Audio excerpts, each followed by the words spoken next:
Assalamualaikum warahmatullahi wabarakatuh. Yang terhormat Ibu Lailatul Munira SKM MK selaku dosen pengajar dari mata kuliah Survei Konsumsi Pangan Praktikum. Perkenalkan, saya Kayla Syifa Abdullah. Di sini saya akan mempresentasikan laporan praktikum mengenai analisis asupan zat gizi menggunakan metode food record. Yang pertama itu latar belakang. Survei konsumsi pangan merupakan metode penting dalam bidang ilmu gizi untuk memperoleh gambaran mengenai pola makan individu maupun kelompok yang meliputi jenis, jumlah, dan frekuensi bahan makanan yang dikonsumsi sehingga informasi tersebut dapat dimanfaatkan untuk menilai kecukupan gizi, menganalisis faktor risiko kesehatan, dan merancang intervensi gizi yang tepat. Nah, untuk mendapatkan gambaran yang akurat mengenai pola makan ini diperlukan metode penilaian konsumsi pangan. Salah satunya adalah food record, yaitu pencatatan makanan dan minuman yang dikonsumsi dalam kurun waktu tertentu. Selanjutnya itu ada rumusan masa dan tujuan yang sudah ditampilkan. Selanjutnya juga ada manfaat dan biodata responden. Selanjutnya ini ada data food record responden. Nah, berdasarkan food record yang telah dilaksanakan 3 hari, pola konsumsi responden ini terlihat didominasi dengan nasi, dengan adanya lauk hewani seperti ayam dan telur, juga tempe sebagai protein nabati. Nah, buah seperti jeruk dan pepaya ini juga dikonsumsi namun masih terbatas.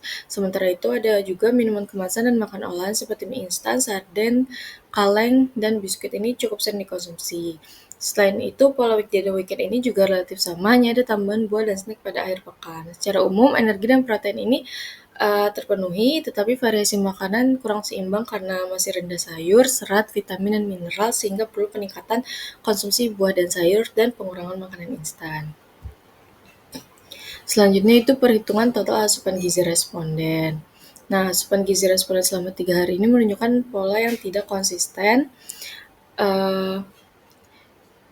yang mana secara umum energi dan protein ini cenderung menurun, sementara mikronutrien ini menunjukkan perubahan yang tidak teratur tergantung dengan jenis makanannya.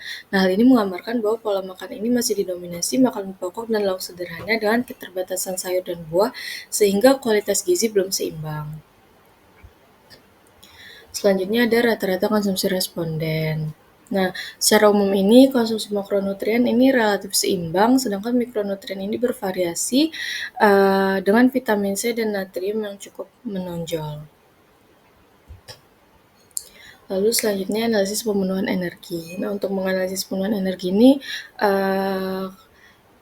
dilakukan perhitungan IMT, perhitungan BMR, perhitungan SDA, dan perhitungan energi aktivitas fisik. Nah, asupan energi responden ini tercatat sebesar 997,1 kilokalori, sedangkan kebutuhan energi menurut perhitungan adalah 2.531 kilokalori. Nah, jika dibandingkan, asupan energi tersebut hanya memenuhi sekitar 39% dari kebutuhan, sehingga dikategorikan sebagai defisit berat.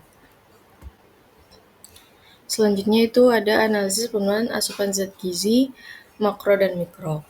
Nah, ini terlihat bahwa pola makroresponden ini menunjukkan kekurangan gizi makro dan mikro dengan kelebihan zat besi, sehingga perlu perbaikan pola konsumsi, terutama pada sumber kalsium, zinc, natrium, dan vitamin A. Selanjutnya itu validitas data asupan energi responden. Nah, validasi asupan energi ini dilakukan dengan Goldberg Cut-Off Method, yaitu membandingkan rasio energi intake dengan basal metabolic rate untuk mendeteksi under atau over-reporting. Nah, hasil analisis ini menunjukkan angka 0,67, yaitu yang mana angka ini berada di bawah batas cut-off. Hal ini menandakan underreporting yang kemungkinan disebabkan oleh pencatatan makanan yang tidak lengkap, laporan porsi lebih kecil dari konsumsi sebenarnya, atau pola makan yang memang rendah energi. Selanjutnya itu ada rata-rata asupan zat gizi kelompok. Selanjutnya ada analisis pemenuhan asupan zat gizi makro kelompok.